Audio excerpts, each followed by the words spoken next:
So today we are going to have around 60 image-based questions from surgery. So let us discuss those questions one by one. So first I'm going to take the section A, general part. From the general part onwards, we will start the question. So first question, after removing the pack from the suture, the material coils back badly. The material is getting back coiled badly. And it was as it was there in the suture bag. For example, when you take the suture material, it is getting coiled. What do you think material is property is made up of? What material will have this property? What is the name of this property? Chandya is perfect. What answer is correct? It is proline. What do you think this property is known as? What is the name of this property? So please don't forget, this is Pakka proline material. This is proline suture. Proline suture has a classical property of coiling back to its original shape, and that original shape is known as memory. That is known as memory. In your exam, you can get a direct one-liner like memory is a property of which suture material? It is proline. It is a proline. You can see typical proline is blue in color. I'm going to explain you certain basics of suture material alone. But suture material is a very basic. You should understand A to Z about the suture material.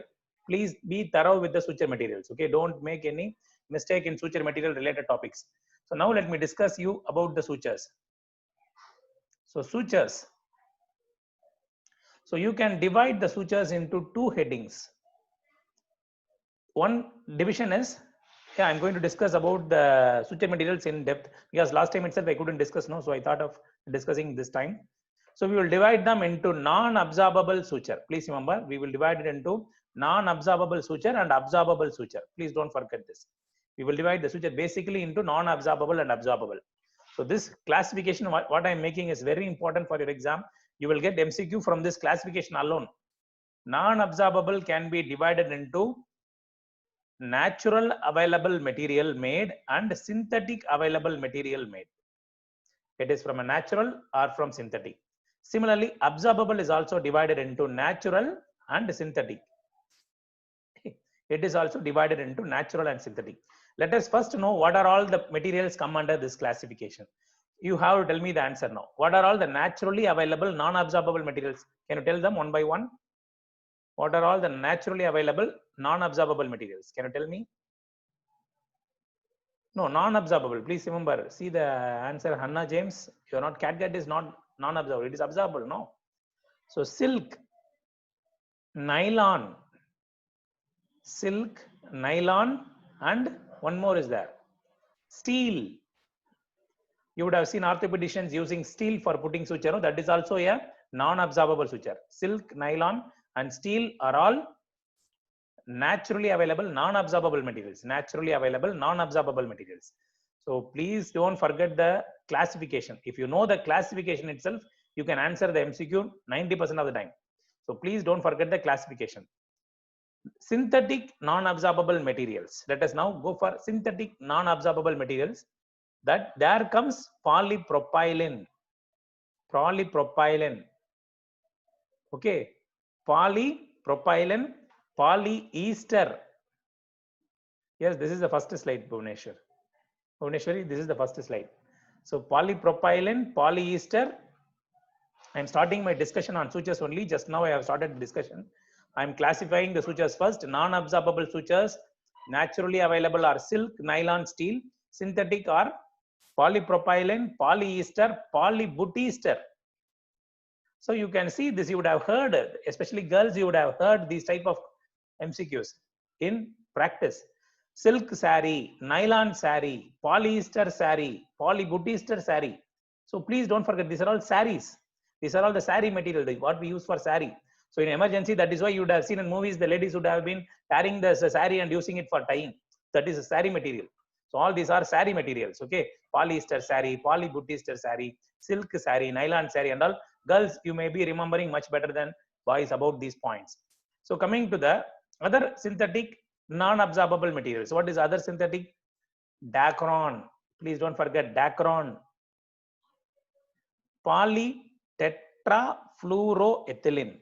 Tetrafluoroethylene. So whatever you are forgetting, please don't forget this classification. This classification is very, very important for your exam. That is why I'm very much concentrating on this classification. So please don't forget the classification. What I'm telling you is very important for your exam. For your exams, this classification is most important. Okay. So synthetic, polypropylene, polyester, polybutester, Dacron. These are synthetic materials. Now coming to naturally available absorbable materials. What are all naturally available absorbable materials? Please tell me now, what are all naturally available absorbable materials? There is only one. What is it? Yes, Hannah James, what you told before is now catgut. Catgut is the only available, naturally available material. This can be plain catgut or it can be chromic catgut. Plain or chromic. This is plain or chromic catgut. Okay, this is known as plain catgut or chromic catgut. It is a naturally available material. It is of two types, plain and chromic catgut. Synthetic material. Synthetic materials are the following. You can now tell me this is usually your exam question. What are all the synthetic absorbable materials? Can you tell me what are all the synthetic absorbable materials?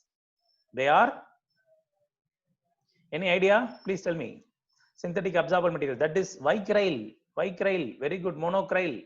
So all of you are telling the company names. I'm telling you the polyglycolic acid, polylactic acid, polyglycolic acid, polylactic acid, polydioxanone,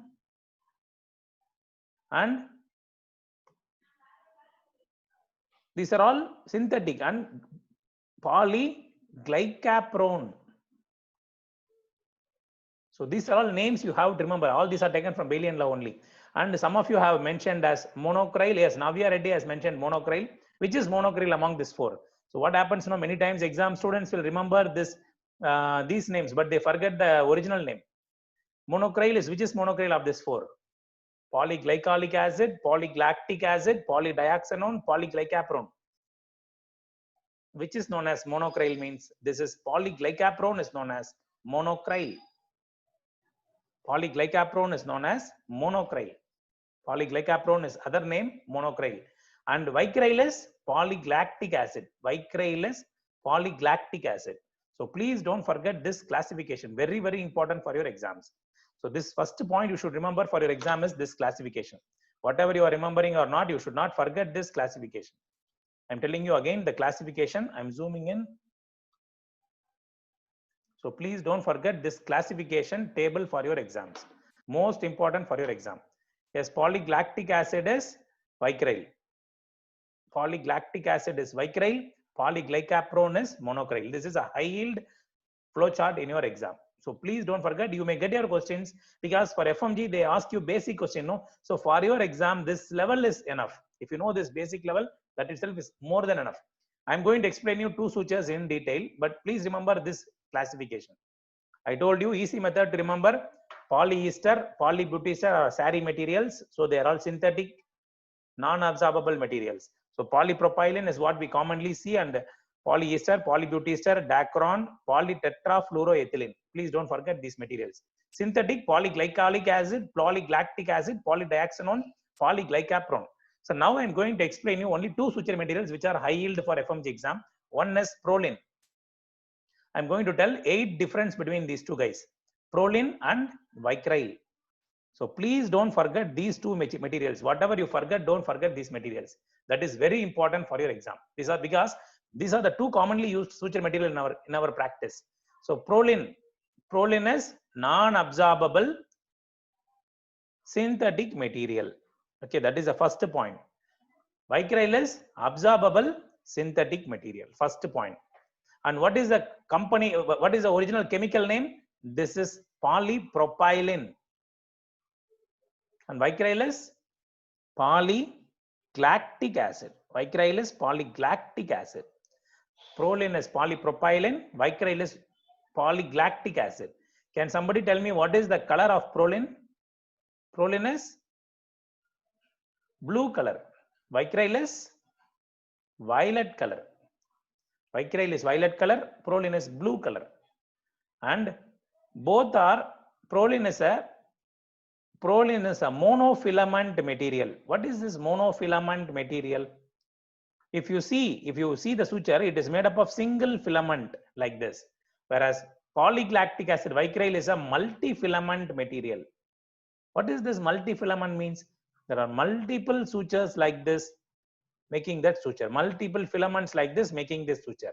So what is the advantage therefore in monofilament means? Monofilament, less risk of infection.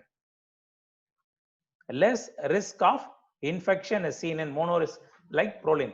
Whereas vicryl is multi-filament, no, therefore bacteria can multiply in between and it is increased risk of infection.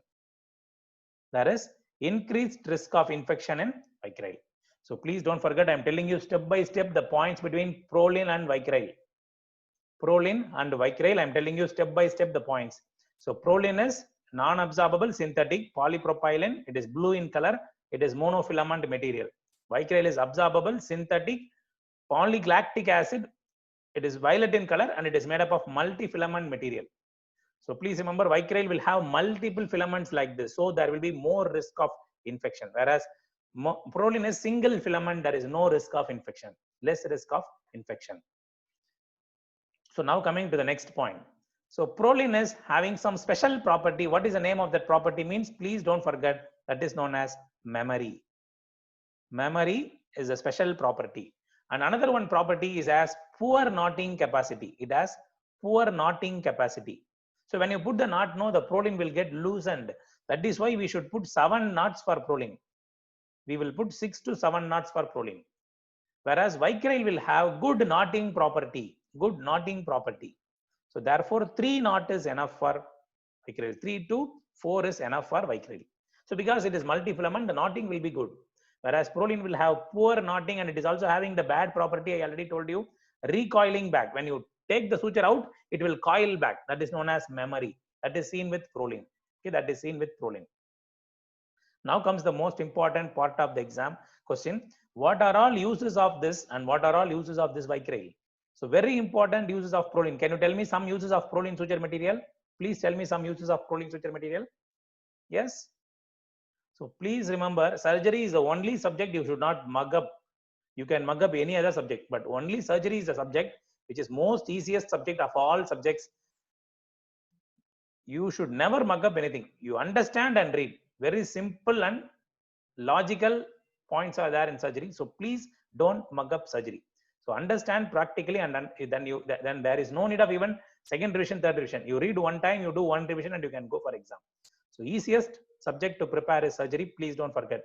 So Prolene will have poor knotting capacity, and please don't forget, Prolene is used for hernia repair. Yes, very good, Navya. It is used for vascular repair. Very good. Vascular repair. So please remember few basic points. Then only you will not forget. Hernia mesh is made up of Prolene. What is the color of hernia mesh? Mesh is white in color, whereas Prolene is blue in color, whereas mesh material is white in color. Okay, mesh is white in color. And very important for your exam, you also know it is used for abdominal closure. The suture material used for abdominal closure is Prolene. Abdominal closure is with Prolene.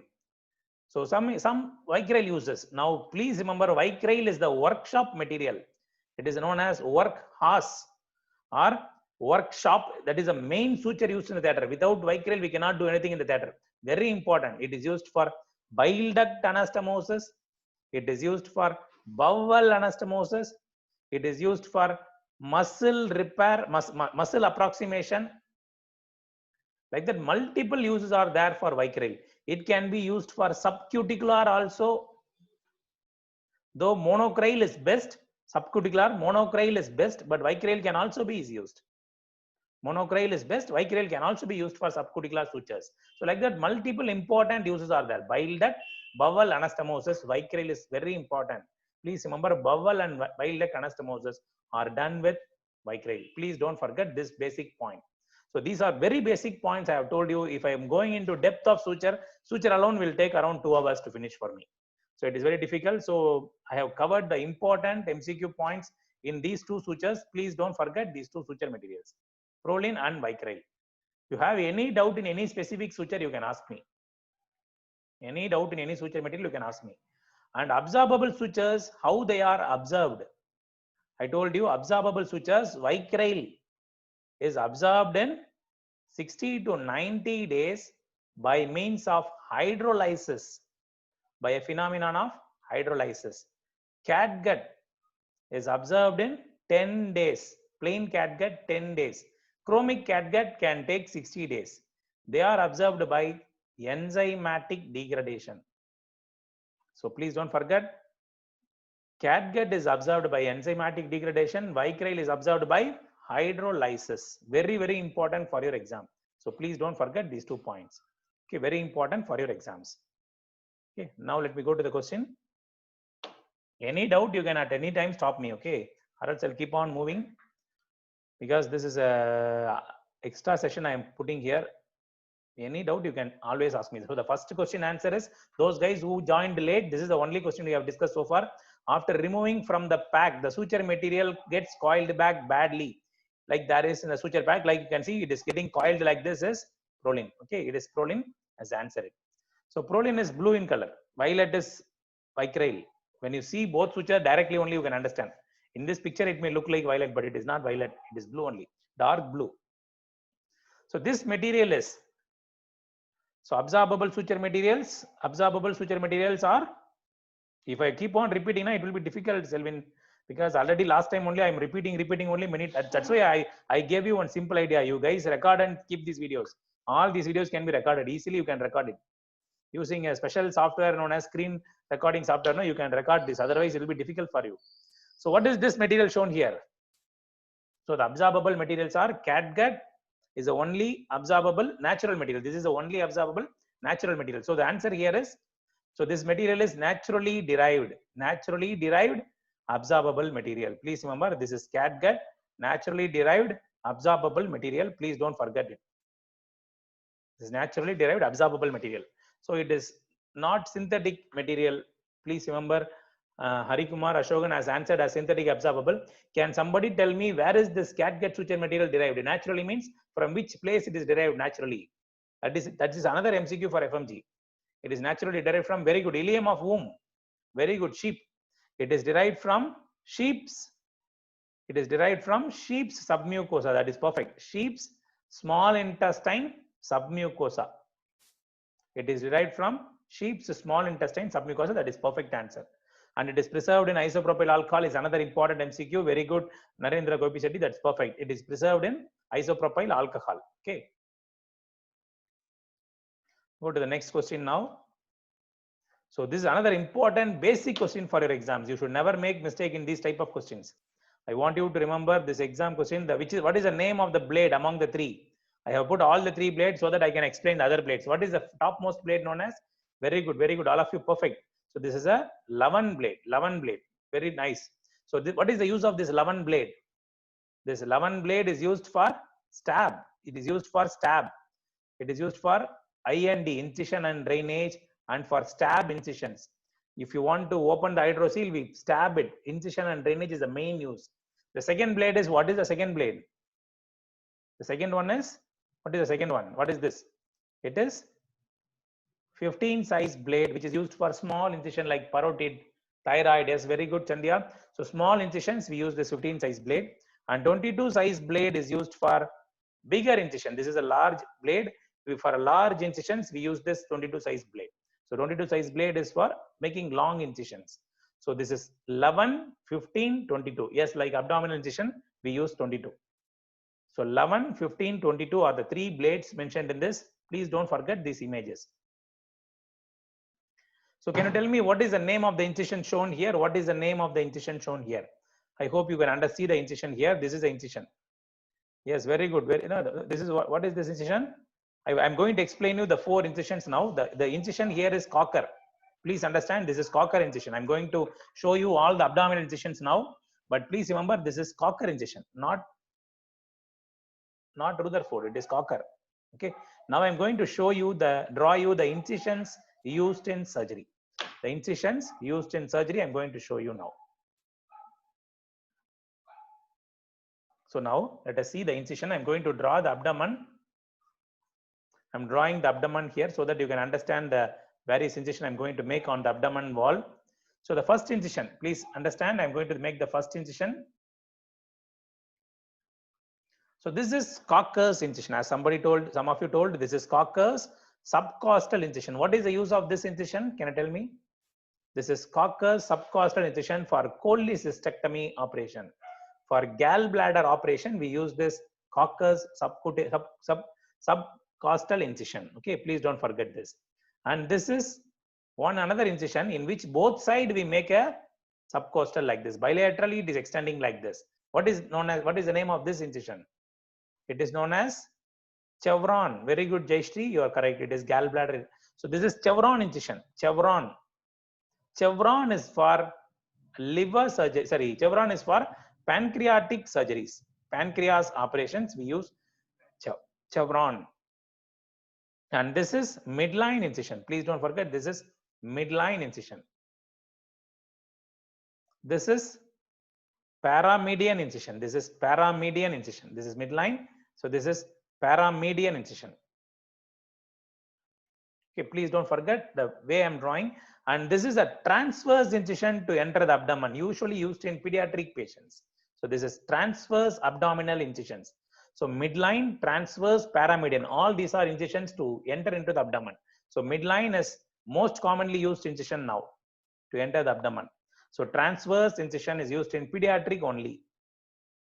Okay, so now coming down, this is what we say as Pfannenstiel incision. You would have seen this incision in cesarean sections and hysterectomy. This is Pfannenstiel incision. Pfannenstiel incision. And what is this? This is umbilicus and this is anterior superior iliac spine. This is umbilicus, this is anterior superior iliac spine. And this is the place we make an incision like this. What is the name of this incision? This is done for appendicectomy operation. What is the name? That is known as gridiron incision. Gridiron in the McBurney point. The name is not McBurney incision. It is done in the McBurney point. The name of the incision is MacArthur incision. The point is McBurney. We are not naming the incision as McBurney. So the point we put the incision is MacArthur incision. And if you make it horizontally like this, it is known as Lane's incision. If you make horizontally like this, it is known as Lane's incision. So gridiron and Lane's are the two incisions we make. Gridiron is like this and Lane's is cosmetic incision, especially we use in females. Lane's is cosmetic incision. And I hope some of you thought it is Rutherford. No, what is it? This question can come for you. Rutherford is not a skin incision. Whatever I told you so far, all are skin incision. But Rutherford is not skin incision. It is a muscle cutting incision. Please don't forget, this question is repeat MCQ for FMG. So Rutherford incision is muscle cutting incision. Rutherford Morrison incision, that is known as Rutherford Morrison incision, is a muscle cutting incision. Wherever you cut the muscle, it is known as Rutherford Morrison. So please don't forget all these named incisions in the abdomen. These are all named incisions in abdomen. So MacArthur is for appendicectomy. Lane's is also for appendicectomy. MacArthur and Lane's are for appendicectomy. Please don't forget those two incisions for your exams. Okay. So these are all some named incisions I want you to remember. Let me keep on moving.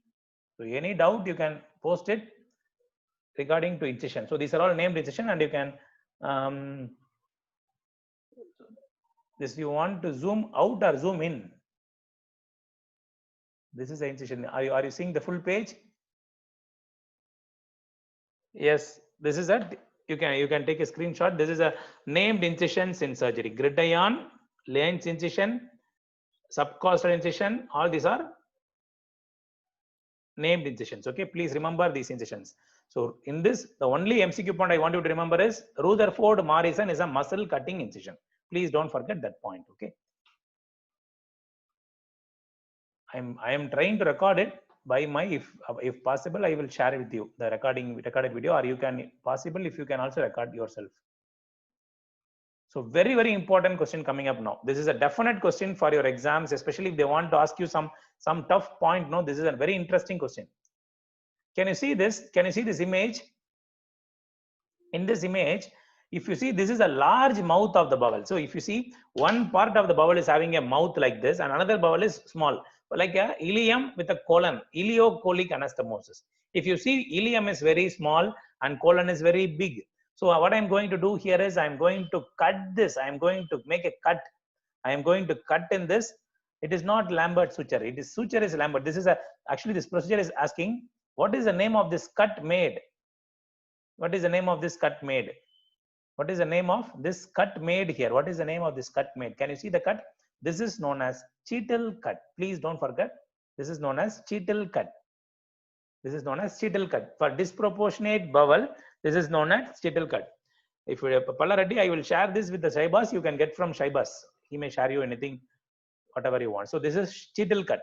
So if there is a disparity of bowel, the smaller bowel, we make it a cut so that it can get, now the two mouths can get approximated. If you see now, as you cut it, the mouth becomes bigger. As you see in this picture, the mouth becomes bigger.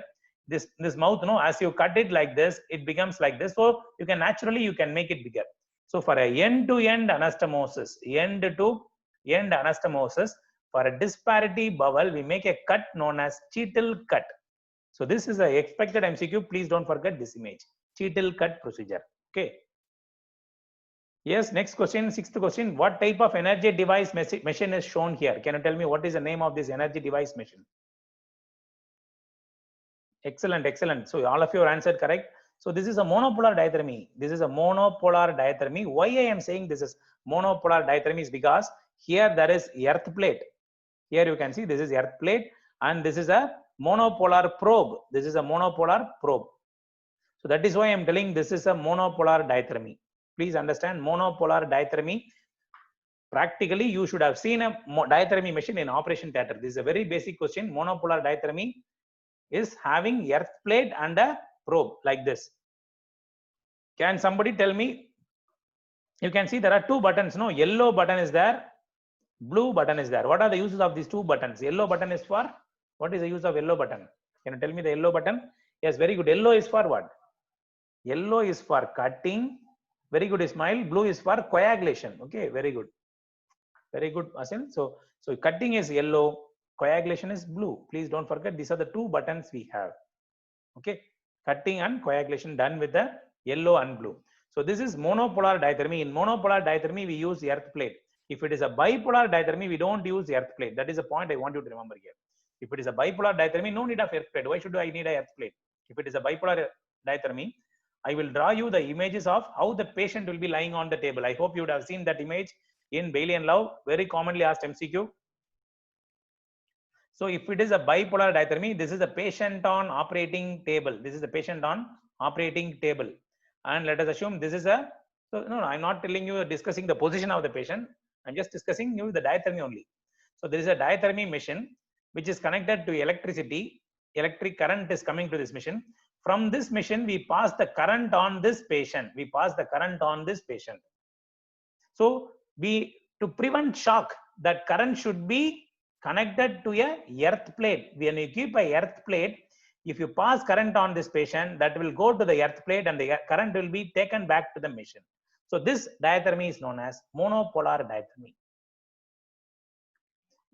What is bipolar diathermy means? Patient lies on a table like this, lies on a table, and I am connecting a diathermy. The current is passing on the patient and the current comes back through the same probe. So this is no earth plate needed. Very good, no earth plate needed. So this is a bipolar diathermy. So which is safer diathermy? Can you tell me? Which is a safer diathermy among this? Monopolar or bipolar? Bipolar is safer diathermy. Monopolar diathermy can cause electrical burns on the patient. Please remember, electrical burn can happen on patient. So bipolar diathermy is safer among these two. Please don't forget this point. Monopolar diathermy causes electrical burns. Bipolar diathermy is safer on the patients. Monopolar diathermy is contraindicated for one important procedure. What is that procedure? That diathermy should not be used for that procedure.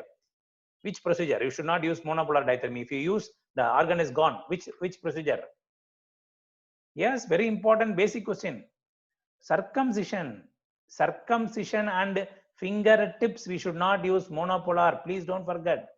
I told you, when you pass the current, it will go to the organ, and from that only it will go. So if you are passing the current on the penis, the current will pass through the penis, and the penile vessels can go for thrombosis and damage, and the penis can go for gangrene. So circumcision, we should not use monopolar diathermy. Fingertips, we cannot use monopolar diathermy. Yes, like epinephrine, it is going to cause here damage of the penile artery. That is why. So not for extremities, we can use in lower limb, but not for tips. End arteries, wherever there is end arteries. For example, in the fingertip, I should not use, because it can, going back, it will damage the small blood vessel.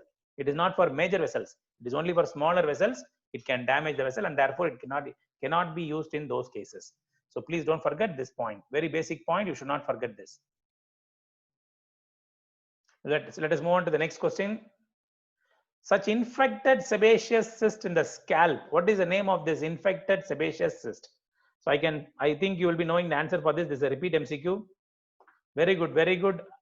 Very good, Vasanta, Akansha, Joshna, everyone, very good. This is a Cox peculiar tumor. It is an infected sebaceous cyst in the scalp. Okay, it is a infected sebaceous cyst in the scalp.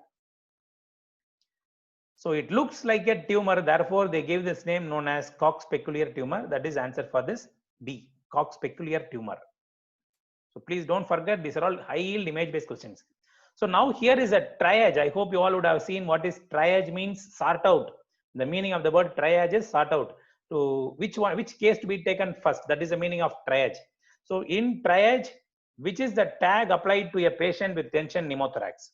So tension pneumothorax is a very, very important emergency. We have to immediately, within few minutes, we have to put a needle into the chest to drain the gas. So usually we put it in the second intercostal space according to Bailey and Love. Second intercostal space, it is red only, not yellow memory. So it is red. Actually, it's a important emergency. If you're not going to treat patient may die in half an hour. So immediate is red. So please don't forget this order given in your book in this slide. So red is within half an hour we should treat. Within 30 minutes we have to manage the patient. Example cases are tension pneumothorax is one important case. Pericardial tamponade is another important case. So whichever patient which needs immediate treatment will be given this. So tension pneumothorax, the needle according to Bailey is, so for your exams, please follow Bailey and Love. It is still second intercostal space, mid clavicular line only. So the latest guideline ATLS has changed it into fifth intercostal space, mid axillary line. It is now changed in ATLS 10th edition. But usually the examiners in FMG exam will ask you direct line from Bailey and Love. So in Bailey and Love, it is still mentioned second intercostal space, mid clavicular line. You should put a needle thoracocentesis. Okay. So please remember this point. So when they ask you latest protocol, it is mid axillary line, Vasanta. So this is within 30 minutes, we will treat as red. In 2 hours, we have to manage as yellow. Green fellows, we can have not at all urgent. Not at all urgent. They can slowly come and get treated slowly. So not urgent.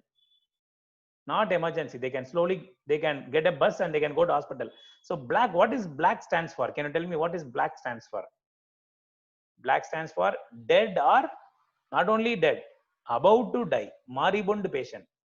For example, a patient who is having a brain crushed and brain lying out, still his heart is beating. What is going to do? Nothing. So about to die also will come under black. Even if you shift the hospital, that is no use. That is also coming under black. Okay, that's good. So identify this hemorrhage. This is 100 times asked image-based question for your exams. So this is looking like a biconvex hemorrhage. What is this? So you should never make mistake in these 60 MCQs. That is my point. So this is biconvex hemorrhage, which is EDH. So this is concavo-convex, which is SDH. Subdural hemorrhage will have concavo-convex appearance. EDH will have biconvex appearance. EDH will have biconvex appearance. Okay. So please don't post anything in the question and answer.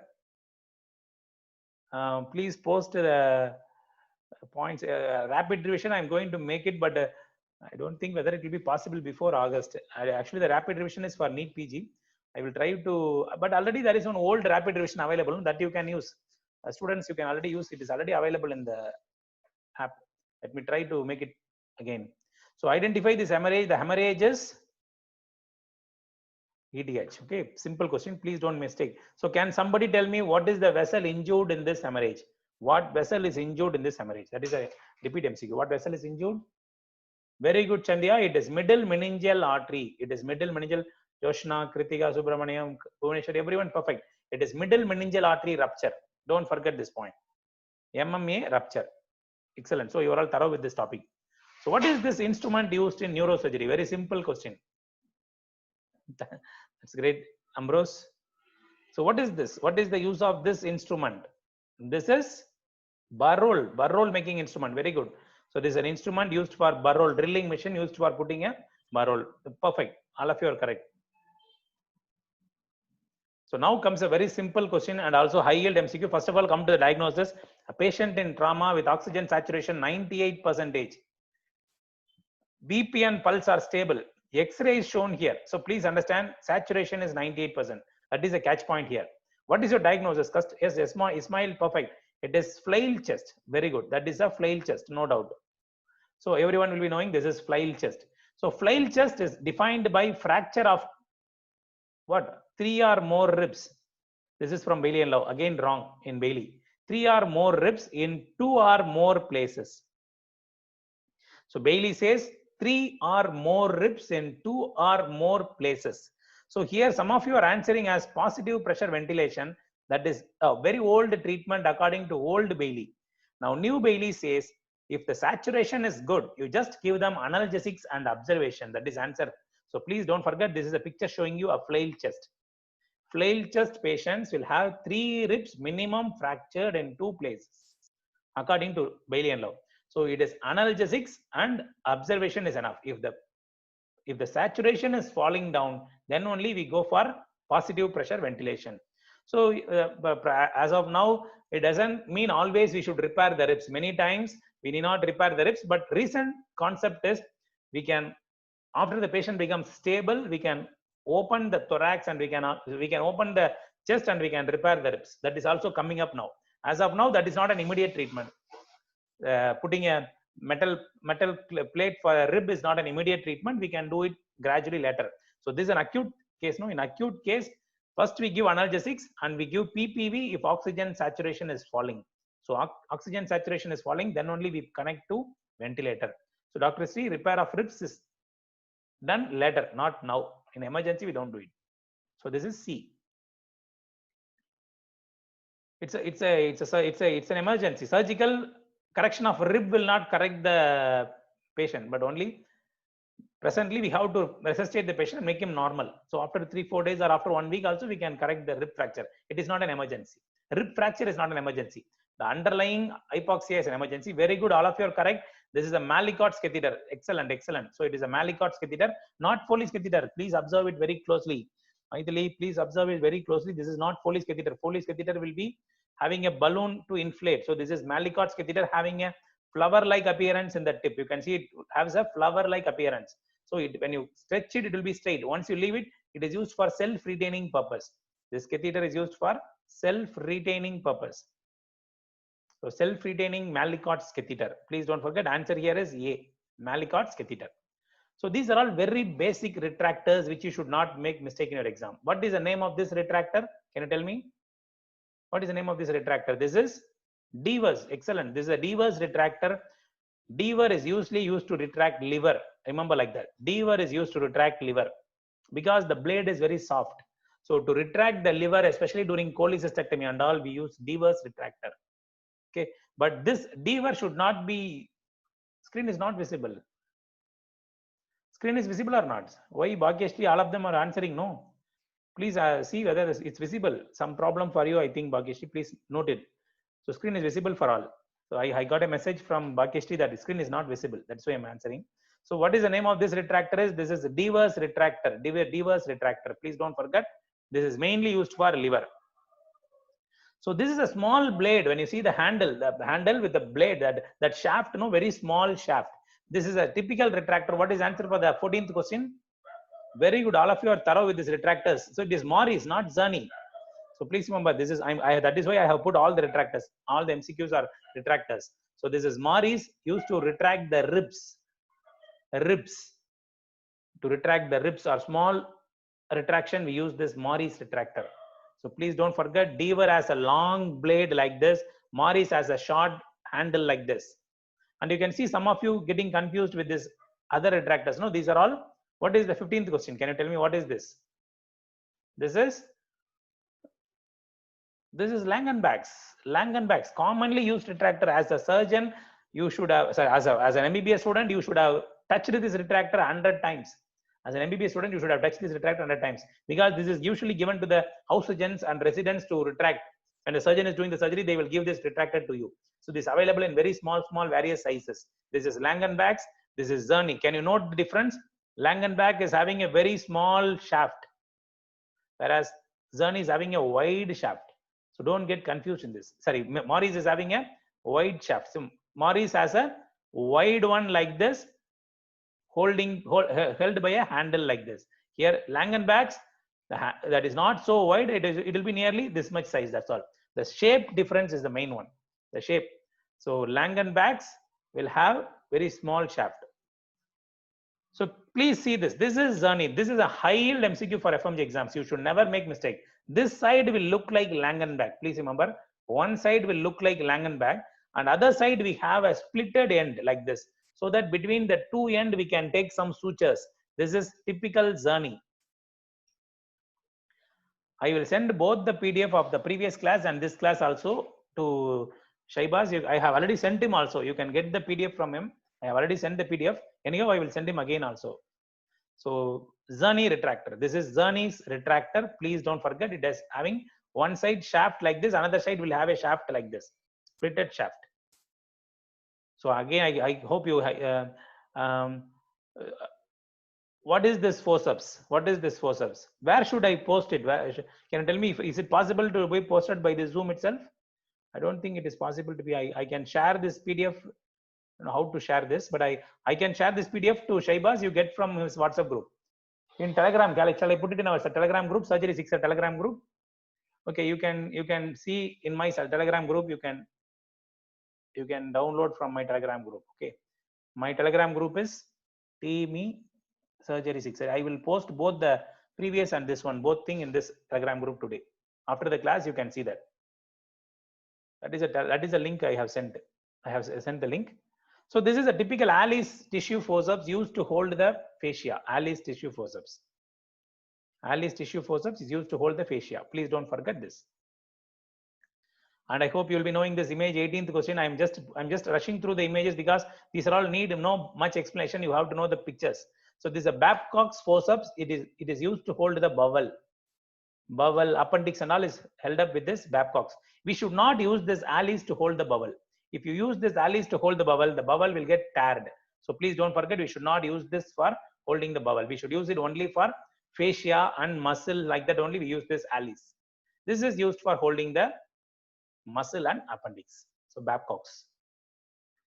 So very simple. This is an instrument used in laparoscopy. If you see, this is having a valve so that you can puncture it into the abdomen and we can put the gas. So arteries we can hold with Babcock's, but there is special forceps are available for arteries, which is not needed for FMG Vasanta. So just remember these two instruments. So this instrument shown here, can somebody tell me what is the name of this instrument? So can you tell me what is the name of this instrument? It is Akansha, you are nearly correct. It is Wiere's needle. Wiere's needle. Okay, it is known as Wiere's needle. It is known as Wiere's needle. Please don't forget this. It's known as Wiere's needle. It is having a washer. So it's having a valve, not washer. It is having a valve which will help you to enter inside without damaging the bowel. That is, it is a closed technique of insufflating gas. So please remember, this is a closed technique of insufflating gas. Through this place, we insufflate the gas. What is the gas used in laparoscopy? Can you tell me what is the gas used? What is the gas used? Very good, Vasanta. CO2. The pressure we use is up to 10 to 15 millimeters mercury. The pressure used is, all of you excellent, Jayashree, Rajeshwaran, Nannam, Navi, all of you are correct. So it is used as 10 to 15 millimeters mercury. CO2 is used. Okay, CO2 is used. This is a closed technique of laparoscopy. Please don't forget. This is a direct picture from Bailey and Lowe. I hope you know the answer. What is the name of this robot? What is the name of this robot? Very good, Da Vinci. Excellent. All of you are correct. This is a Da Vinci robot. So please don't forget the name of this robotic system. It is Da Vinci robot used for robotic surgeries, and it is available now in many centers. Please don't forget Da Vinci robot. Okay. So that completes the general part. We will go to the next section B, head and neck, endocrine and breast surgery. So what is the name of this neck dissection? Can you tell me what is the name of this neck dissection shown here? This picture shown here is a surgery done for oral cancers with neck secondaries. No, we remove all these. I hope you remember on that day we discussed radical neck dissection. Radical neck node dissection. We remove level 1 to 5 nodes. We remove level 1 to 5 level group of nodes. We remove parotid gland, part of the parotid gland. We remove submandibular gland, and along with this we remove SIS. We remove SIS in radical neck dissection, that is sternocleidomastoid muscle, internal jugular vein, spinal accessory nerve. So please don't forget, in radical neck node dissection we remove level 1 to 5 nodes in the neck. Along with it, we remove some part of parotid gland and submandibular gland. You can see submandibular gland is removed, parotid gland partly removed, and you can see sternocleidomastoid removed, IJV removed, and only there is carotid artery and vagus nerve remaining there. If you observe closely, you can see the carotid artery and vagus nerve remaining there. And this is radical neck node dissection, not modified radical. Many of you have answered as modified radical. This is not modified radical, it is radical, in which sternocleidomastoid muscle, internal jugular vein, spinal accessory nerve, everything is removed. So therefore it is modified. It is not modified radical. It is radical neck node dissection. In MR&D, I will be preserving those structures. Please remember, I will preserve these structures. I will preserve these structures. If you are going to answer this, you are going to definitely pass this exam. If this is a direct picture from Bailey and Love and it is a neat PG question. Very good, Akansha, Ismail. Ismail, it's not correct. Please review your answer. Some of you are answering correctly. Vasanta, please answer. It's not correct. So Joshna, correct. Satya, correct. So some of you have answered correctly. Some of you are not yet correct. But this is a picture. Again, I'm telling you, they will ask you pictures directly from Bailey and Love. So this is a Weber-Ferguson incision, not cyst trunk. Cyst trunk is done here. No. Cyst trunk is done for thyroglossal cyst. Many of you have answered as cyst trunk. Cyst trunk incision is a incision made in the neck like this for a thyroglossal cyst. Can you note this incision? It is made close to the medial canthus of the face, like this. It is done for hard palate tumors. This is done for hard palate and maxilla tumors. This is known as Weber-Ferguson incision. Please don't forget, it is known as Weber-Ferguson incision. And this image has come 2 times in NEET PG. So I am expecting this question may come for you also. That is why I have done this. Very good, Akansha. This is used for facio-maxillary, mainly not for facio, it is for maxilla. The maxilla surgery you have to do, maxillary tumors or for hard palate tumors, we open this like a flap so that I can go inside and I will suture it back. So this is known as Weber-Ferguson incision. Please don't forget this slide, Weber-Ferguson incision. I hope you all can identify what is this. This is a classical. This is everything I have discussed. All these 60 MCQs I am discussing today are taken from Bailey and Love. So very good, very good. All of you are answering correctly.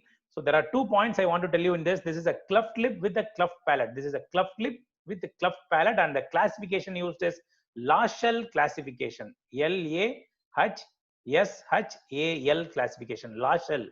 What is this Laschel classification? Now let me discuss a few points about this. This is a very basic topic, so I want you to know what is it.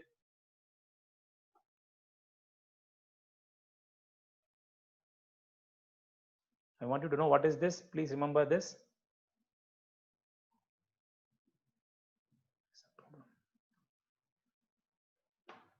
So please don't forget Laschel. What is this Laschel means? LAHSHAL means L for, see, this is a patient's upper lip. Let us assume this is upper lip.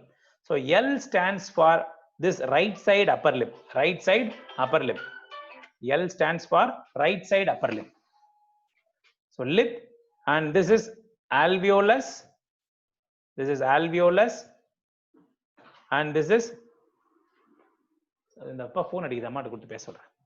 this is alveolus, and this is hard palate. This is hard palate, and here comes the soft palate. So like this. So S for soft palate. So L for lip, A for alveolus, S for hard palate, S for soft palate. So this is the right side. And coming to this side, this is hard palate, this is alveolus, this is lip. So this is Laschel classification. This is known as Laschel classification. Lip, alveolus, hard palate, soft palate, hard palate, then alveolus, lip. Like that, this is from right side to left side. It explains you what are all the defects. So this is known as Laschel classification. And the most common syndrome associated with this is known as Peary-Robbins syndrome. Peary-Robbins syndrome. Peary-Robbins syndrome is the most commonly associated syndrome in these cases. Okay, Peary-Robbins syndrome is the Taliwad's classification. There are many classifications available, Narendra Gopi said. There are so many classifications there. It is better to know some classification, no need to know everything. Just remember, this is what is there in Bailey and Love, you remember.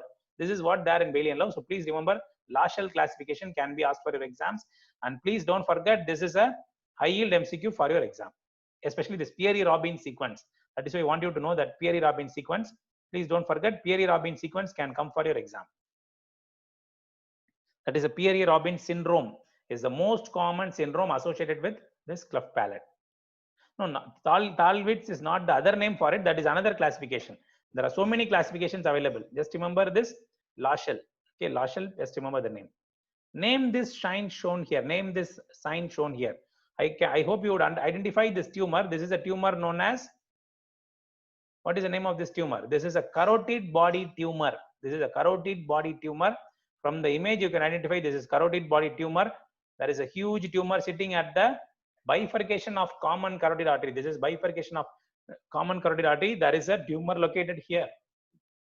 This is the internal carotid artery. You can identify from the angio. This is internal carotid artery. This is external carotid artery. So between the two arterial bifurcation, there is a tumor known as carotid body tumor. There is a tumor known as carotid body tumor. Okay, there is a tumor known as carotid body tumor. And please don't forget, this tumor causes splaying of the separation of the common branches. So that is sign known as Leyer sign and angio. That sign is known as Leyer sign and angio. This sign is known as Leyer sign. So please don't forget, these are all very basic questions. Leyer sign. So the latest treatment for this condition is, what is the name? What is the latest treatment for this condition shown here? So what do you think? What do you think here? What do you think this is? This is actually diagnosis is, what is that? This is a diagnosis, cystic hygroma. Many of you are answering not correctly. Many of you are answering a old treatment. This is cystic hygroma, which is a lymphatic sequestration seen in the neck of newborn babies.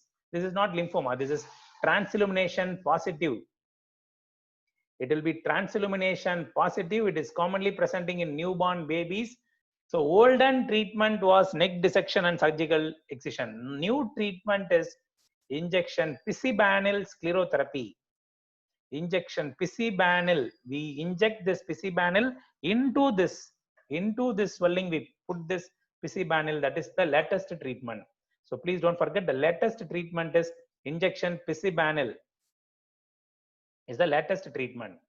So latest treatment is picibanil cystic hygroma, which is highly transilluminant positive. Please don't forget this thing. Surgical excision, neck dissection are all old treatment. The question is asking latest treatment.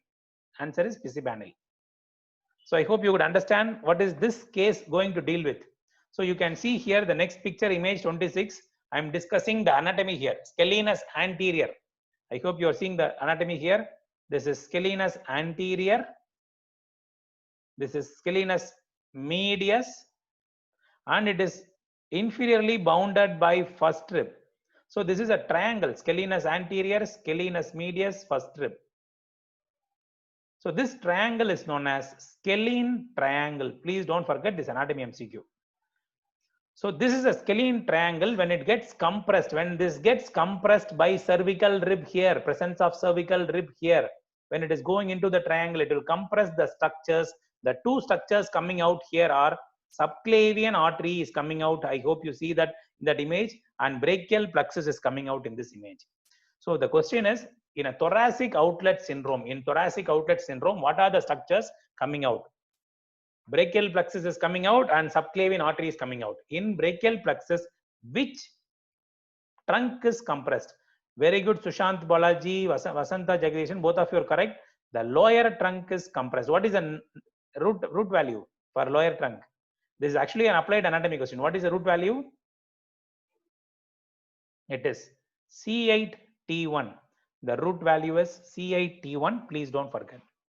So C8T1 is compressed in thoracic outlet syndrome. This TOS means thoracic outlet syndrome. Okay. So this is a typical scalene triangle or thoracic outlet in which due to cervical rib, the lower trunk is compressed. So this is the same case. You can see this girl is also having a cervical rib. I'm showing you this is a bony swelling here. You can see the bony swelling here. This is a bony swelling seen in the neck. You can present a cervical rib presents as a bony swelling in the posterior neck, posterior to sternocleidomastoid. Inside the scalene triangle, there will be a bony swelling. That bony swelling is what? That is a question asking. That is a cervical rib. And this girl, you can see because of cervical rib compressing the subclavian artery, she has started getting gangrene of the fingers. Gangrene of fingers. Please don't forget this point. She is getting a gangrene of fingers. What is the name of this test? So the girl is having a compression here and she is doing a test here. As she is turning like this and take a deep breath, the radial artery pulse decreases. What is the name of that test? Please understand what is the name of that test. Test to detect thoracic outlet obstruction. Test to do detect thoracic outlet syndrome, or the first test I am showing is Addson test. Okay, Addson test. Second test I am going to show you is Roos test. These are the two tests I want you to remember. See, I am showing you the first test. Extend the arm, turn same side, take a deep breath. There will be radial artery pulse decreasing. Roos test is we ask the patient to keep the hand like this and ask him do like this continuously for 5 minutes. When they are doing like this, they will have pain and they will leave the hand down. That is known as Roos test. So please don't forget Addson and Roos test for your exams. Addson and Roos test, please don't forget for your FMG exams. So this is a question showing you, yes, we have to do a severe extension like this. We have to do like this deep extension. You have to extend the neck and turn up same side. We have to turn to the same side and take a deep breath. Okay. So this is the test. Now see the picture. Name the test shown here for cervical rib. I have already told you the answer. What is the answer? So please don't forget, this is a typical picture showing you the Addson test. I told you, this test you should remember. So this is an Addson test. You can see the examiner is what do you infer in this test is you can see the examiner will be palpating the radial artery. The radial artery dynamicity decreases. The dynamicity of the radial artery will decrease, which is easily palpable, will become less palpable. That is what seen in this test. On turning like this, already narrowed scalene triangle will compress the subclavian artery. Please don't forget. Okay. So yes, this is again a perfect picture taken only there in Bailey and Love, not even Subsistent Swartz. Nobody has this picture. And this is the most common site of ectopic salivary tissue. What is it? This is a, yes, what is this? On an X-ray, at the angle of mandible, there is a radio lucent shadow-like material seen here. What is the name of this? It is known as ectopic salivary tissue. It is common at the angle of mandible. No need to see the image itself. You can answer it. It is a direct MCQ, Staphny bone cyst. So please don't forget Staphny bone cyst. This is a Staphny bone cyst. Now let me tell you what are all the most common site of some ectopics. So ectopic means not present in its original place. It is present in somewhere abnormally, like ectopic pregnancy, not present in the uterus and present in fallopian tube, like that. So most common site of ectopic salivary gland, as you saw in this picture, salivary tissue is Staphny bone cyst. Staphny bone cyst. It is at the angle of mandible. That is first question. Ectopic sebaceous tissue. Can you tell me where is it present? Ectopic sebaceous tissue is present at lips. What is the name of this disease? It is known as Farday's disease.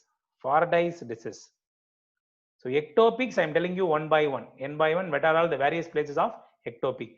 ectopic salivary tissue, ectopic sebaceous tissue, ectopic stomach mucosa. Can you tell me where is it seen? Ectopic stomach mucosa, ectopic pancreatic mucosa. Where are these two seen most commonly? Ectopic stomach mucosa is most commonly seen in Meckel's diverticulum. Ectopic pancreatic mucosa is most commonly seen in duodenum. And the FMG question, actually these are all not FMG questions so far I am coming. This is a typical FMG question. What is the most common site of ectopic spleen? Ectopic spleen is most common in splenic hilum. At the hilum of spleen itself, you get ectopic spleen. Please don't forget this. Ectopic spleen is most common in hilum of spleen itself. Another question which can be asked in FMG is ectopic testis. Where is it common? So ectopic testis is superficial inguinal pouch. It is seen in superficial inguinal pouch. Superficial inguinal pouch is ectopic testis. Ectopic spleen is splenic hilum. Ectopic salivary tissue is Staphylococcus bone cyst. Sebaceous tissue is Fordyce disease. Mucosa, stomach mucosa is Meckel's. So please don't forget these ectopics, most common site of ectopics. All these are very important for exam in surgery. Especially ectopic spleen is a repeat MCQ. Ectopic spleen is seen in splenic hilum. Is seen in splenic hilum. Please don't forget. Sebaceous tissue is usually absent in mucosa and palms and soles. So such tissue present in the lips is known as Fordyce disease. It's known as Fordyce disease. Okay. So that's about these ectopic things. So please don't forget these ectopic things. I'll go to the next question now.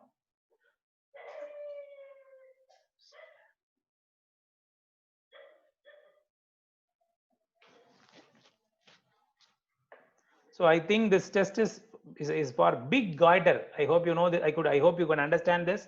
This is for big goiter. Name this test for big goiter with retrosternal extension. This is a retrosternal goiter where you are unable to see the lower border. So what we do is we ask the patient to hyperextend the arms and touch the ear like this, and touch the ear like this. So at that time when you do, there will be puffiness of the face, dilatation of the veins. So this is known as typical Pemberton sign. This is known as Pemberton sign. You should never make mistake in this question at all. This is a typical Pemberton sign. And this question is high yield MCQ for FMG exam. What is a test done for retrosternal goiter extension? This is Pemberton sign. I hope you understand. I hope that the first question you will answer immediately. This condition is a feature of which disease? This is a condition seen in Graves' disease. No, this is actually not myxedema. Many of you are answering myxedema. The name of this condition is known as, please remember, the name is pretibial myxedema. The name is pretibial myxedema. The guys have named it wrongly. This is seen in Graves' disease. Very good, Anne Maria. It's correct. It is seen in Graves' disease. That is in hyperthyroidism. You get this. It is due to mucopolysaccharide deposition in front of the tibia. In front of tibia, mucopolysaccharide like deposition in Graves' disease causes this. It is pretibial myxedema. Okay, it is known as pretibial myxedema. No confusion. Please remember this. I hope you will answer this question on that day itself. I told you this, we had discussed about it. FNAC of the thyroid gland tumor is shown here, and you are seeing a cell here. I hope you are seeing this cell here. What is the name of this cell? The name of this cell is, the nucleus is having no nucleoli inside. No nucleoli inside. This is known as, very good, orphan unni nuclei. Ismail Jayashree, very good. Orphan unni nuclei, and I hope you know that it is seen in papillary cancer. So answer here is papillary cancer. FNAC of the thyroid gland tumor is shown here, and this is papillary cancer of thyroid. It is known as papillary cancer of thyroid. Very good. It is orphan unni nuclei. One interesting applied question coming up here. On a 5th post-op day, post-thyroidectomy, you are measuring BP for a patient. Post-total thyroidectomy has been done. You are measuring BP for a patient. At that time, as you are measuring the BP for the patient, please understand the question. At the time you are measuring the BP for the patient, The patient hand is going like this. See me, the hand is, sorry, hand is going like this, like a carpal spasm. The hand is going like this. As you increase the BP, it is going like this. So it is going like this, and the patient, when you touch here, you're having twitching like this. So this is known as, this sign shown here is known as Trousseau sign. Very good, Vasil. Trousseau sign. This sign is Trousseau sign, and it is a sign of loss of blood supply to parathyroid, resulting in hypocalcemia.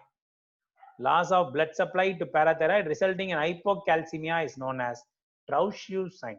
It is known as Trousseau sign. Please don't forget. Loss of blood supply to parathyroid resulting in hypocalcemia is known as Trousseau sign.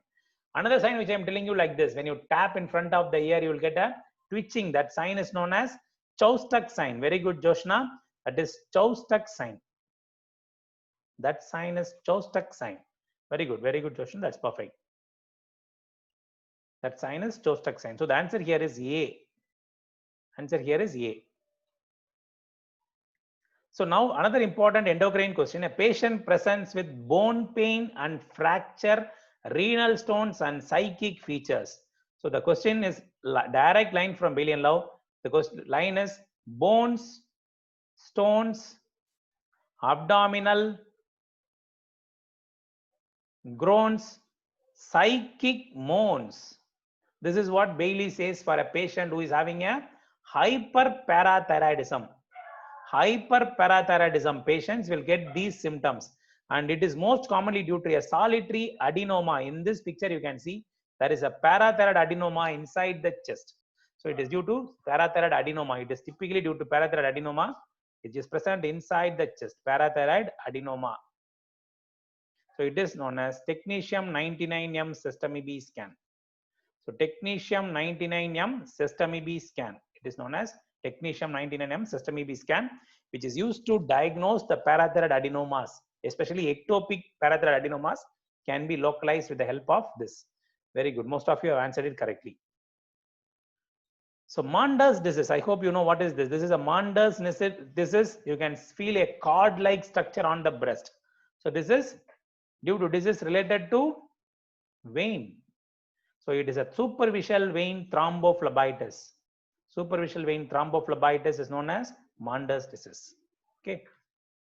Please don't forget, these are simple questions. You should not make mistake. I hope you can understand what is this investigation. This is an investigation of the breast going on here. That is an investigation of breast going on here. We take two views. One is mammography, craniocaudal view. Please don't forget, we take two views, craniocaudal view, mediolateral oblique view. Two views are taken in this. This is B. Very good. So all of you are correct. So this is a simple question. Mammography of breast. Two views are taken, craniocaudal, mediolateral oblique. So now 37th question is a simple question, and already I have discussed this. This is a picture showing you an orange skin appearance. This is a typical PUD orange. To my knowledge, you should not make mistakes in this thyroid, breast and all image. You should not make mistake. So PUD orange comes under T4B, skin involvement. Skin involvement. So it is T4B. No mistake, no discussion for this. Already we have discussed this in our previous session. Okay, previous session we have discussed. And this is an excellent question and high yield MCQ for your exam. You can see there is a patient is having a incision in the lower abdomen like this, and this breast is getting reconstructed like this, and probably this patient had some flap shifted here like this. So this is a post mastectomy patient had tram flap for breast reconstruction. So this is a tram flap, transverse rectus abdominis myocutaneous flap. Transverse rectus abdominis myocutaneous flap. Okay, so please don't forget transverse rectus abdominis myocutaneous flap.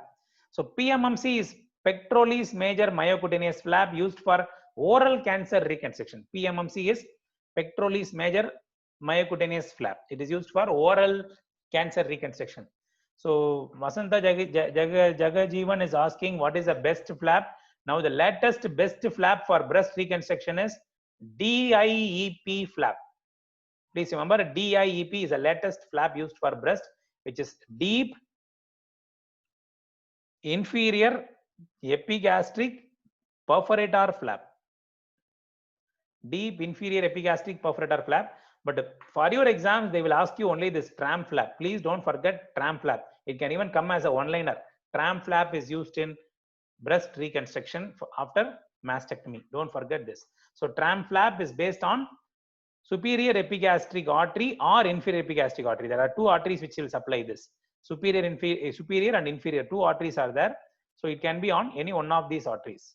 So if you use a pedicled flap, it is superior epigastric artery. If you use a free flap, it is inferior epigastric artery. There are two types of tram flap, pedicle and free. Pedicle and free. Two types of flaps are available. Okay, tram flap. So that's about the head and neck, thyroid, breast. We'll go to the GIT session, and I hope you all would have seen all these barium images. I'm going to put lines one by one, whichever we discussed on that day. So now let me come to the 39th question. Barium swallow. What is your diagnosis? Can you tell me what is the diagnosis on this barium swallow? What is the diagnosis on this barium swallow? It is a typical. This is a bird's beak deformity. This is a bird's beak. I don't know why some of you are answering as C. This is a typical bird's beak, like a bird hanging down from a tree. This is a typical achalasia cardia, no doubt. Okay, achalasia cardia. There is an abrupt cutoff of contrast. You can see the abrupt cutoff of contrast. No contrast coming down from that cutoff point. That is a constriction. Some of you have told in that previous question as diffuse esophageal spasm. This is a barium swallow showing you diffuse esophageal spasm. What finding is this? What is this? This is what we say as corkscrew esophagus. I am seeing many wrong answers in the chat box.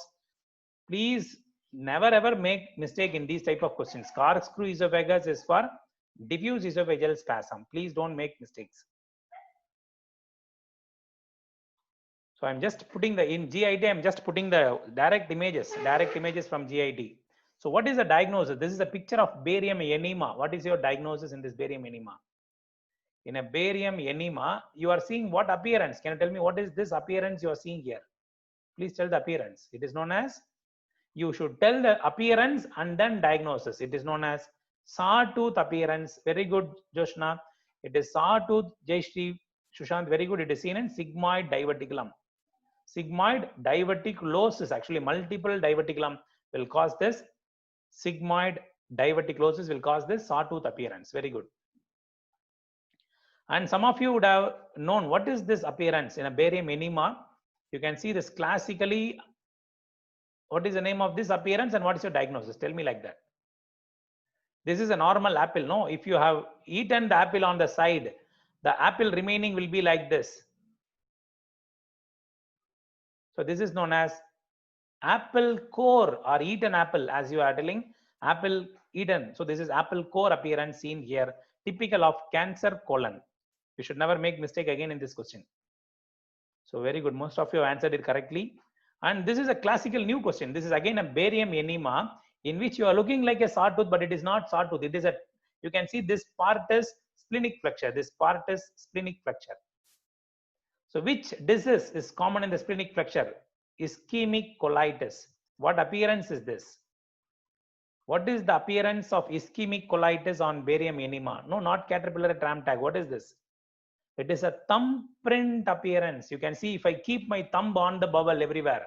So classical multiple thumbprint, keeping my thumb here, my thumb here, my thumb here. This is known as thumbprint appearance in ischemic colitis. So please don't forget, this is thumbprint appearance in ischemic colitis. Please don't forget this question also. I yield for your exams. Ischemic colitis.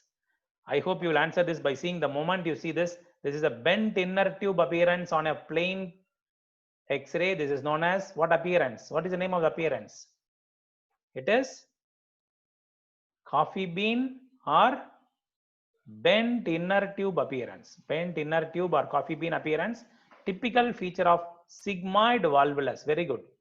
Many of you are correct. Joshna, Vasanta, everyone perfect. It is sigmoid volvulus. These are all direct picture-based questions. So I hope you will understand. This is again an FMG question already asked in the exam. This is just looking like the picture. You can see it's a newborn baby. It is a newborn baby. They have kept a coin, 1 rupee coin at the level of anus. And this is a classical image known as invertogram.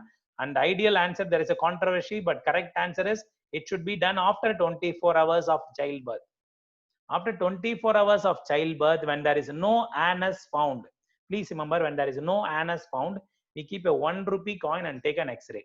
This is an imperforate anus. So very simple question, imperforate anus, invertogram. Invertogram, the contrast is the baby swallowed gas comes to the final part of the bowel in 24 hours. That is the contrast used. No contrast is used. Babies swallowed gas act as a contrast. So you should not think invertogram means some contrast would have been given. It is not like that. It is a baby's swallowed gas coming there. Okay. So coming to the hepatobiliary pancreas, this question has come 2 times in FMG exam itself as some different, not as an image based question, but as a theory question also it has come. Can you tell me what is the answer here? Name the anomaly shown here. Name the anomaly shown here. From the picture you can see, the right hepatic artery is making a tortuous course and coming to the Kellogg's triangle. So right hepatic artery is making a tortuous course and coming to the right into the Kellogg's triangle. What is answer? None of you have answered it correctly. But this is a question directly taken from Bailey and Love, and this question has been asked many times in your FMG exam. Please don't make mistake. This is known as caterpillar turn or Moynihan's hump. Yes, now some of you are answering correctly. Kotishwar Reddy, Mohammad Shan, Tanvir, everyone answered correctly. This is known as caterpillar turn. Please don't forget this. Caterpillar turn or Moynihan's hump. So what happens here? The right hepatic artery, instead of going like this, right hepatic artery, this is left hepatic artery. This guy takes a tortuous course like this and comes to the Kellogg's triangle before going. This is a picture directly from Bailey and Love. Please don't forget it is Moynihan hump, and this is not double cystic duct. In the picture, watch closely, there is only one cystic duct given. I have not made double cystic duct in this image. This image you will answer if you see the Bailey, the moment, the first picture in hepatobiliary surgery in Bailey and Love is this. So please don't make mistake in this Moynihan's hump. Moynihan's hump is an anomaly of right hepatic artery. As some of you asked me, sir, how to differentiate ERCP and MRCP on that day? Some of you guys asked me. So in this picture, if you see, there is no endoscopy seen. If you see, I told you, endoscopy in a case of ERCP, you can see an endoscopy here. That through that endoscopy, the contrast would have been pushed. But here you can see it is not a ERCP. This is a picture of MRCP, and that is showing you a cutoff sign here in this picture. You can see from that there is a cutoff shown here. What is the name of that cutoff? Can you see there is a cutoff? That cutoff looks like what appearance? What is the appearance of that cutoff? That cutoff is known as like this. It is looking like this. Sorry, I'm changed the color. This is a cutoff sign. What is the name of this sign? Please tell me the name of the sign. I'm not only discussing the images alone here. I want to discuss the name of the sign. So this is a stone. Even a baby will tell there is a stone. That is not a doubt. Even a small baby, first MBA student will tell it. Very good, Ismail. That is Tanvir. That is known as crescent sign. Crescent sign is seen in the bile duct in CBD stone. That is crescent sign or meniscus sign. That's perfect. Rajeshwaran is more perfect. Many of us will tell it as meniscus sign. We call this as meniscus, like a meniscus sign. So meniscus or a crescent sign in the CBD is seen in CBD stone. Stone causes this sign. Please don't forget this meniscus sign. The moment you see this patient, you will be thinking he is doing a namas prayer, but it is not due to prayer. He is having intolerable pain. What is the name of this sign? So always image should be discussed with that sign. What is the name of this sign? Yes, all of you are correct. Everyone is correct. It is pancreatitis. What is the name of the sign? This sign is known as Mohammedan prayer sign. Mohammedan prayer sign, like a Muslim doing namaz. These guys will be sitting with the bent forward in the ward when you go inside. Severe pain, severe pancreatic pain makes them sit like this. This is Mohammedan prayer sign for acute severe pancreatitis. Acute pancreatitis. Okay, this is a direct picture again, very important from Bailey and Love. So again, I hope you will be knowing this already. Last in our discussion itself, you told the answer for this. What is the name of this sign? Pigmentation around the umbilicus. What is the name of this sign? It is known as In acute hemorrhagic pancreatitis, we get this sign known as Cullen sign. That is known as Cullen sign. Okay, Cullen sign. So I hope you all know that very well. It's a Cullen sign. All of you are correct. Very good. So the other same sign on the line is known as Gray Turner sign. If you get this here, it is known as, if you get this, sorry. If you get it here, it is known as Gray Turner sign. And if you get in the inguinal region, it is known as Fox sign. So Gray Turner, Fox, and Cullen are the three important signs you should not forget. Fox is inguinal ecchymosis. Fox is inguinal ecchymosis. So what is the name of this tube? What is you should tell me what is the name of the tube and then the diagnosis. What is the name of this tube? This is a typical Sengstaken-Blackmore tube. This tube is known as Sengstaken-Blackmore tube. Sengstaken-Blackmore tube. So what is the use of this tube? Can you tell me Sengstaken-Blackmore tube? What is the use? Yes, what is the name? What is the use of this tube? Are you getting me? Yeah, most of you have answered it correctly. It is esophageal varices. Let me show you some important description about this tube. So this is a tube. In those days, especially when I am doing my MBBS, these tubes are very commonly available. Nowadays, this tube is outdated. Nobody have seen this tube also now. Presently, I have also not seen this tube for more than 5 years.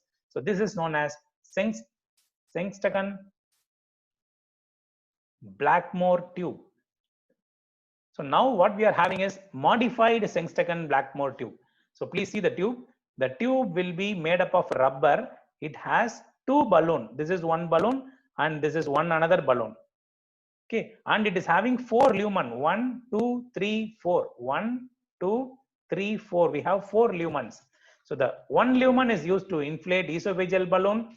Another is to inflate gastric balloon. So what we do in this, another is to aspirate from the esophagus. Another is to aspirate from the stomach. The main purpose is we put this tube into the GIT like this. So this gastric balloon will be first inflated and then second we will inflate the esophageal balloon and we will cause compression of the esophageal varices. This is a temporary procedure only, not a treatment of choice. We compress the esophageal varices and refer the patient to a medical gastroenterologist for the definitive treatment of varices, that is endoscopic banding. Then we refer them to a banding. So this is a tube used in those days. Nowadays, this tube is outdated and not at all available in the community. It may only come as FMG exams. Okay, please don't forget. So, but this question is there in Bailey and Love, and this question is a very favorite question for old examiners. In FMG exam, no, most of your examiners will be very old fellows. So they may ask you this. So please remember this. Okay. So this is not Minnesota tube. This is a Sengstaken-Blackmore tube. Minnesota tube and all is totally outdated. So don't worry about those tubes. Remember this tube alone. It is there in Bailey and Love. Okay. There are many tubes, Linton, Minnesota, like that. Old tubes are there. None of them you can see in the market. You cannot even buy if you even want to buy. So just remember these names. Okay. Yes, old fellows, they will be always asking the old questions and they will be irritating you. No other option. You have to remember at least for your exams.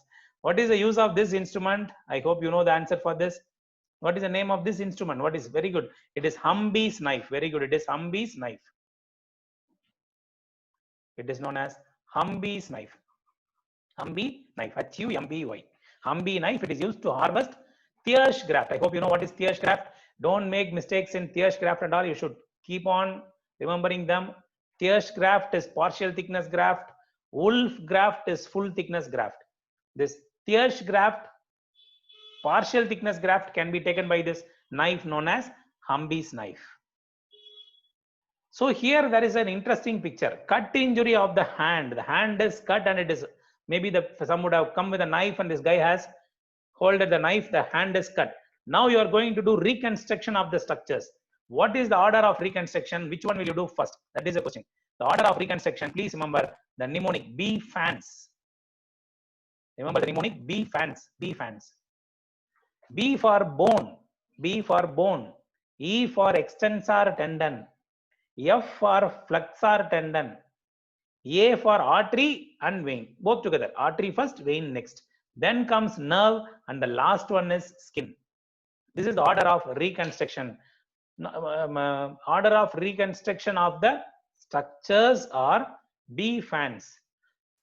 Bone, extensor tendon, flexor, extensor tendon and extensor muscle, flexor tendon and flexor muscles, artery with vein, nerve. Finally, the last one is skin.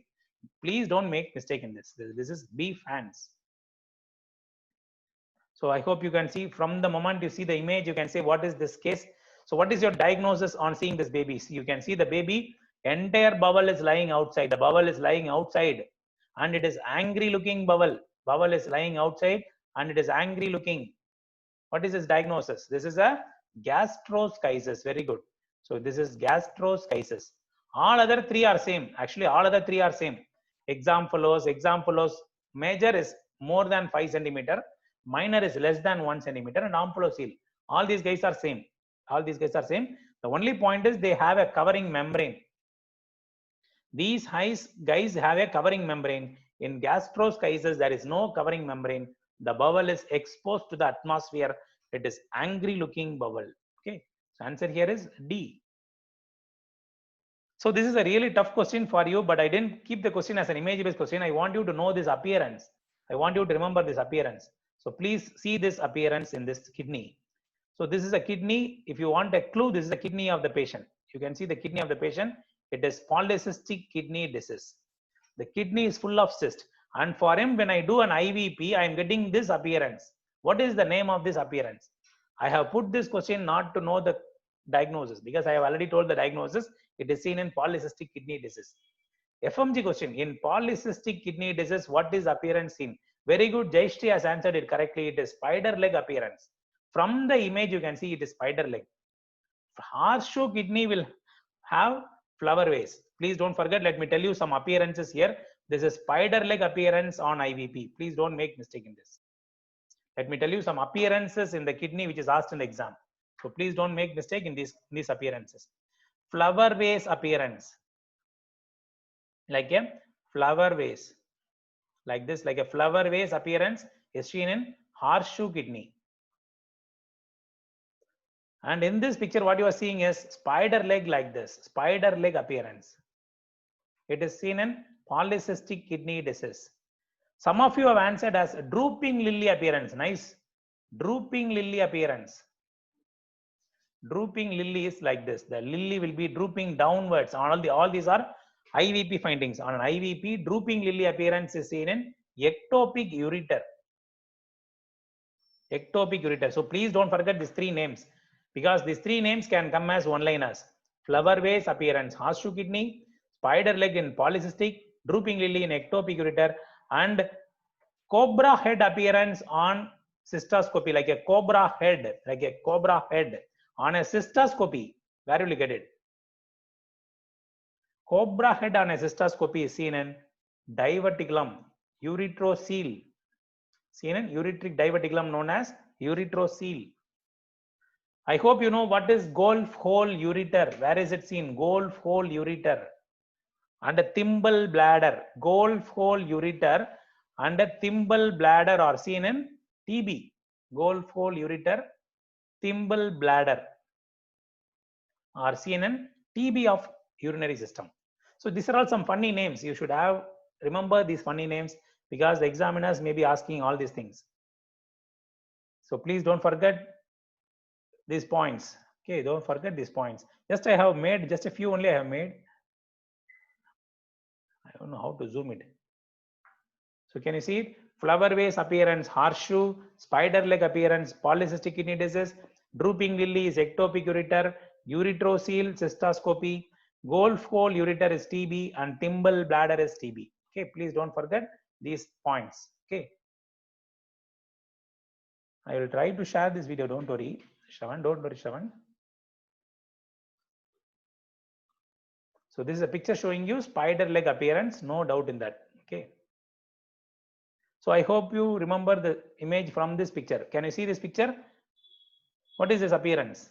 From the moment you see this, you can tell. I just now told you this is looking like a cobra head appearance. You can see the cobra head appearance on an IVP. Also, you can get this cobra head appearance on cystoscopy. Also, you can see that it is a cobra head appearance seen in ureterocele. Just now I told you it is erythrocele. Erythrocele. Okay. So some of you told flower vase appearance. No, here is that flower vase appearance in horseshoe kidney. In horseshoe kidney, you can see the typical flower vase appearance. See the flower vase appearance in horseshoe kidney. So classical question, penis is seen on X-ray. You can see the penis seen on X-ray, calcified penis with a painful erection. Where do you get this? Calcified penis with a painful erection. No, not in priapism. In priapism, we don't see the penis as a calcified. There are two diseases in erection. One is priapism, another is Peyronie's. In priapism, there will be painful erection, but it is not seen on X-ray and all. It is Peyronie's disease. Peyronie's disease. Priapism is a vascular disorder, whereas Peyronie's is a fibrosing disease. Fibrosing disease of the penis. The penis becomes fibrosed and looks like a calcified, hard, bone-like. Okay, we have to do one surgery for them to make the penis straight. That is Nesbit operation. Nesbit operation is done for these type of Peyronie's disease. Peyronie's disease, we do Nesbit operation, but this question is classical image-based question. Penis seen on X-ray. Please don't make mistake. And this question is being many times asked in NEET PG exam, and you can definitely get this question. Duplex ultrasound of left saphenofemoral junction is shown here. And on duplex ultrasound, what is this image seen? This is a classical Mickey Mouse sign. The question is not asking Mickey Mouse. They're asking false statement. This is actually self-made question. I'm not asking which is true here. The sign is Mickey Mouse sign. That is correct. That is a Mickey Mouse. You can see this is a Mickey Mouse. The Mickey Mouse, the face is femoral vein. Medially, we have long saphenous vein. Laterally, you have femoral artery. So femoral vein, long saphenous vein, and femoral artery appear like a Mickey Mouse. So it is not known as saphenous eye. So answer false statement is A, not B. Okay. So answer here is, so actually I have made the mistake. I have made it as false statement. Answer is A. Please change the answer. It is false statement is A. The picture is showing you Mickey Mouse sign. So the right side of the ear here is, the right side here is saphenous vein. That is correct. This is femoral artery, and this is face is femoral vein. So please remember, nothing else you need to remember here. In this, you should remember this is Mickey Mouse sign. Mickey Mouse sign contains three structures: long saphenous vein, femoral vein, and femoral artery. Remember that point alone. Okay. So what is the name of this catheter? This question has come in FMG exam, so that's why I put this question. So this is used for removal of thrombus, thrombectomy, vascular surgery instrument by interventional radiologists. No, they pass this and they will remove the thrombus using this. Very good, Jayashree, very good. All of you, Ashok, Joshna, that's Fogarty catheter. That is known as Fogarty catheter. That's perfect. That is Fogarty catheter. That's perfect. It is Fogarty catheter. So biopsy from a skin cancer has been done, and that is showing you a keratin pearl. This is known as onion skin appearance or keratin pearl. So where will you get keratin pearl appearance? Can you tell me where will you get keratin pearl appearance? Keratin pearl on biopsy is a feature of squamous cell cancer, not from. In basal cell cancer, there is peripheral palisading of cells. In basal cell cancer, there is peripheral palisading of cells, but in squamous cell cancer, there is keratin pearl appearance. This is a picture showing you keratin pearl. It's a pathology MCQ. It's a pathology MCQ. Please don't forget, this is keratin pearl appearance seen in squamous cell cancer. So that completes the 60 MCQs. Please go through this MCQ. I will share these PowerPoints. You keep on using these questions for your exams. Okay. I hope you are understanding the MCQs. So any other doubt, you can please tell me. Any other doubt you have, please tell me. I will share this two PDF which we discussed on that day, and today I will share these two. I will share them. Don't worry. Any other doubt? Yeah, video is possible to be shared. I will share it, or I will upload it in my YouTube channel. I don't know whether it is possible to be shared or not. There are some question and answers from some of you. So some of them are asked. Some of them I have posted the answer in the question and answer discussion. So we don't see the question and answer. You have to post in the chat. So you can expect at least some 40 to 50 IB questions. But the IBQ I am discussing mainly because not because they are all image-based question, but because I want you to understand one-liners based on this. Some one-liners you can get from image-based questions. That's why we discuss this IBQs. I'm sharing you the questions. Don't worry. Those who came late, you can use the video. I'm going to share the video also. That's why I recorded the video since some people are less. So don't worry. So please keep revising. The dates are announced. So FMG exam, they don't want you to know in depth and all. Just know what is being practiced superficially. You can easily pass out. So once for passing, you need to know only the basics. So please remember the basics. I'll try to share the. I will now share the PDF in my Telegram group. Please download in that. So rapid revision video is available in my app for those who have already subscribed the app. It is there. Actually, it is available there. I will share it, or you can see my YouTube channel. There are many YouTube videos are there. Kodishwara Reddy, thank you, because I'm unable to come for the class. Actually, I had to come for 4 days class to Arise Academy, but due to this COVID issues, we are unable to come for that. So the main tip for your exam is, Mohammad Shan, you have to read, revise again and again. Don't try to read so many points. Just read only the repeat questions. Keep on reading the repeat questions. Definitely you will answer most of the questions. I have recorded this video. I will share it. Don't worry. I'm going to try share it. Thank you, Hemant. Thank you, all of you. Nice meeting you all. We'll try to see if by chance the corona issues, I don't think will be over before your exam. So I think I am unable to come for your classes this time. So meet you all in your PG preparation. Thank you guys. Bye. So antibiotic prophylaxis was given at 1 hour before surgery only. It's given 1 hour before skin incision. So in Nutcracker, the amplitude will be 400 millimeters mercury. 400 millimeters mercury.